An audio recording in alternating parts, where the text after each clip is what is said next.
Hello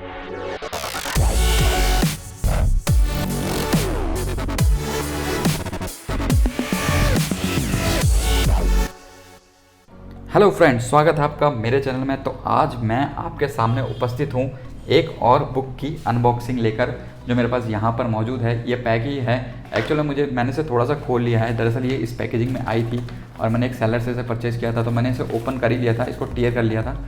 और मैं इसको ओपन करने वाला था, तब मैं सोचा कि मैंने काफ़ी टाइम से कोई वीडियो अपलोड नहीं किया है और ये एक ऐसी चीज़ है जो मुझे आपको दिखानी चाहिए। तो मैं सोचा क्यों ना आप लोगों के साथ शेयर किया जाए इस पैकेट को।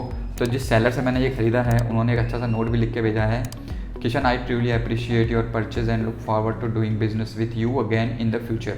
Hope you enjoy the awesome Punisher issue. उनका नाम मैंने यहाँ पे छुपा दिया है क्योंकि मैं किसी का नाम पब्लिक नहीं करना चाहता बगैर उनकी अनुमति के। तो ये पैक ही है, अभी तक मैं इसको खोला नहीं है।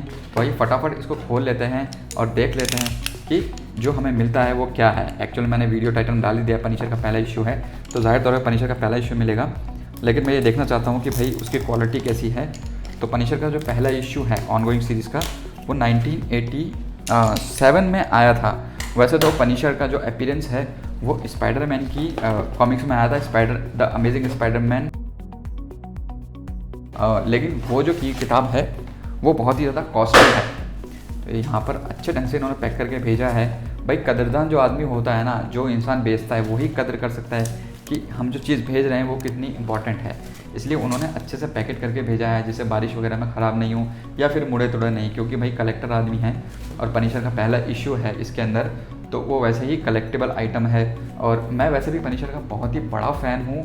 जैसे कि आप देख सकते हैं यहाँ पर पनिशर का मेरे पास ओमनीबस है, उसके अलावा पनिशर का कंप्लीट कलेक्शन है। कुछ किताबें मैंने ऑर्डर की हुई हैं, वो शिपिंग में हैं, तो वो भी अवेलेबल हो जाएंगी।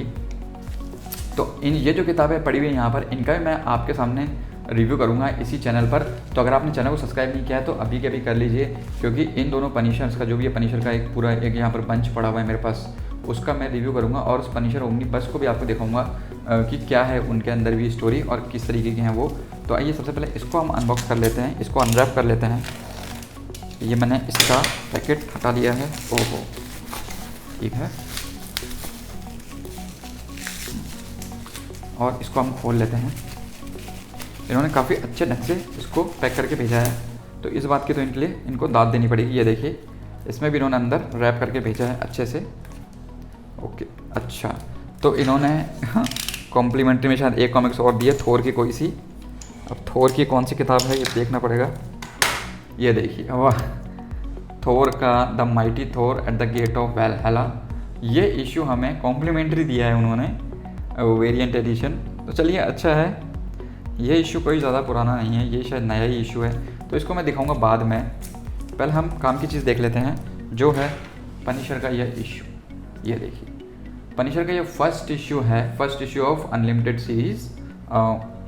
75 सेंट्स का है ये, और जुलाई 1।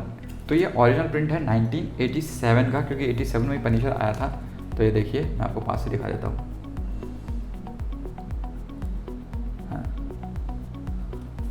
तो पनिशर के बारे में जो लोग नहीं जानते उनके लिए मैं बता देता हूँ कि पनिशर जो है वो एक वार हीरो रहता है। मतलब वो युद्ध वगैरह लड़ता है, फौज में रहता है, और उसने वियतनाम वार भी लड़ा होता है। और वो एक एंटी हीरो टाइप का है। और वो जब अपने मतलब वापस आता है सोशल लाइफ में, तो उसकी जो फैमिली है, जिसमें उसकी बेटी, उसका बेटा, उसकी बीवी, वो एक गैंग वॉर होती है, उसकी चपेट में आ जाते हैं और वो एक तरीके से मर जाते हैं। और पनिशर भी वहाँ पे शामिल होता है। लेकिन पनिशर जो फ्रैंक कैसल है, फ्रैंक कैसल एक्चुअली पनिशर का असली नाम है, तो फ्रैंक कैसल जो है वो बच जाता है। और फिर उसके बाद में वो जो ऑर्गेनाइज क्राइम है, जो भी बुरे लोग हैं, उनके खिलाफ लड़ाई करने लग जाता है, मतलब उनको मारने लग जाता है। जैसे कि और सुपर हीरो रहते हैं, वो बैड विलेंस को मारते नहीं, या तो उन्हें जेल भेज देते हैं या फिर उनको छोड़ देते हैं। लेकिन पनिशर एक ऐसा किरदार है जो उन्हें मार देता है। तो जब दूसरे सुपर हीरो विलेंस को मारते हैं तो विलेंस वापस आ जाते हैं, लेकिन जब पनिशर मारता है तो विलेंस ख़त्म, मतलब खलास। तो पनिशर का किरदार काफ़ी अच्छा है और इस किताब की कंडीशन भी काफ़ी बढ़िया है। मतलब अगर आप इसका ग्रेड देखें तो ये आप कह सकते हैं कि 9.5 9.4 ग्रेड का है ये देखिए। तो ये पनिशर का पहला इशू है। इसमें लिखे हुए हैं इसके राइटर वगैरह, यहाँ पर राइटर आर्टिस्ट वगैरह जो लोग भी इससे जुड़े हुए हैं, ठीक है। तो कुल मिला के ये है ये किताब, मैं आपको दिखा देता हूँ थोड़ी सी। तो ये कलेक्टिबल आइटम है और मैं पनिशर का फ़ैन हूँ, तो मुझे पनिशर का पहला इशू मिल गया, और क्या चाहिए भाई। और जो अमेजिंग स्पाइडरमैन वाला इशू है वो काफ़ी महंगा है, काफ़ी कॉस्टली है। उसकी मैंने कीमत पता की थी ईबे पे, तो $10,000 के आसपास थी। मतलब $10,000 बहुत है।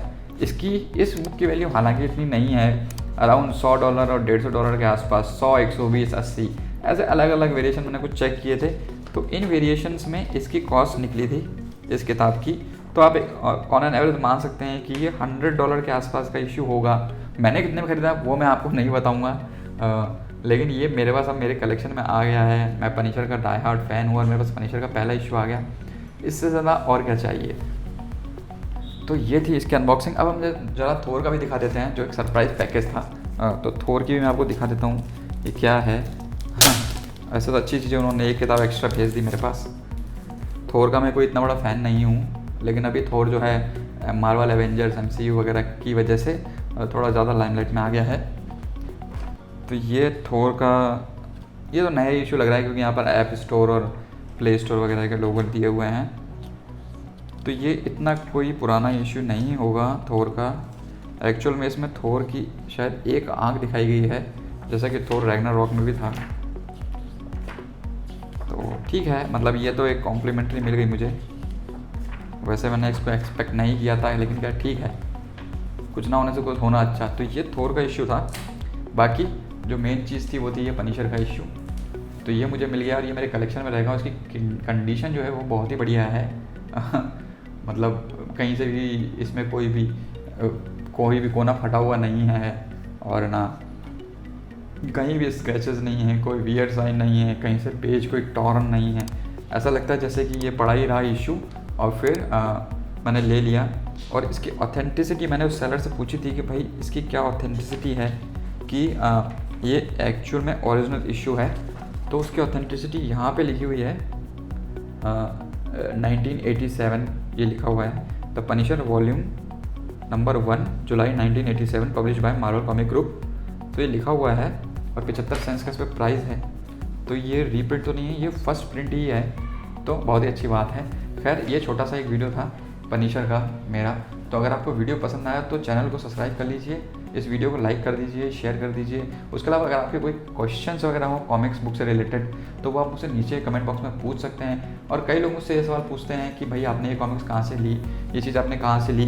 तो मैं उनके लिए ये कहना चाहूँगा कि आप फेसबुक पे काफ़ी सारे कॉमिक सेलिंग के ग्रुप हैं, वहाँ जाके आप उन ग्रुप्स को ज्वाइन कीजिए। वहाँ पे काफ़ी सारे सेलर्स हैं, वो इंडिविजुअल सेलर्स हैं और जो इस तरीके की रेयर किताबें भी सेल करते हैं। उसके अलावा दूसरी किताबें जैसे डायमंड कॉमिक्स, राज कॉमिक्स, इंडियन कॉमिक्स वगैरह हैं, वो भी सेल आउट करते हैं। DC मार्वल भी सेल आउट करते हैं। तो वो न्यू नहीं रहती हैं, वो पुरानी किताबें रहती हैं, कलेक्टिबल आइटम रहता है। जैसे ये कलेक्टिबल आइटम है तो वो सेल आउट करते हैं। आपको अगर अपना कॉमिक्स का कलेक्शन बढ़ाना है तो आप वहाँ से जाके उनसे परचेस कर सकते हैं। उनके नंबर्स वगैरह और मैसेंजर पे आप उनसे चैट कर सकते हैं, उनको फ्रेंड रिक्वेस्ट भेज सकते हैं। क्योंकि काफ़ी लोगों ने मुझसे पुराने वीडियोज़ में मेरे ये चीज़ पूछी है कि आप कहाँ से किताबें खरीदते हैं, तो उनके लिए ये इन्फॉर्मेशन मैं दे रहा हूँ कि मैं वहीं से किताबें खरीदता हूँ। तो उम्मीद है दोस्तों आपको ये मेरे वीडियो पसंद आया होगा। तो इस चैनल को सब्सक्राइब कर लीजिए, उससे मुझे बहुत हेल्प मिलेगी। उसके अलावा मैं और भी इंडियन कॉमिक्स या फिर मार्वल DC के किताब हैं उनके भी अनबॉक्सिंग रिव्यू वगैरह इस चैनल में देता रहता हूँ। तो आज के चैनल को सब्सक्राइब कर लीजिए, बेल आइकन को दबा लीजिए। Thank you very much for watching. जय हिंद, वंदे मातरम, जय श्री राम।